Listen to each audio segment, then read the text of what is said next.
doctor Manmohan Singh గారి మృతి పట్ల సంతాపాన్ని వ్యక్తపరుస్తూ డాక్టర్ మన్మోహన్ సింగ్ గారు ఇంతకుముందు పెద్దలందరూ చెప్పినట్టు మన దేశ రాజకీయాల్లోనే ఒక మహోన్నత శిఖరాలకు ఎదిగి ఆనాడు స్వాతంత్రం వచ్చిన తర్వాత జవహర్లాల్ నెహ్రూ గారు కానీ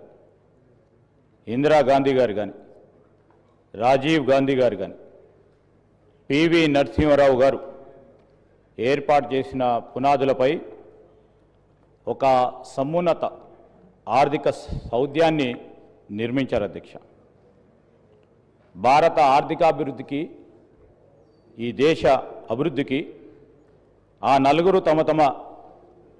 విలక్షణ మార్గంలో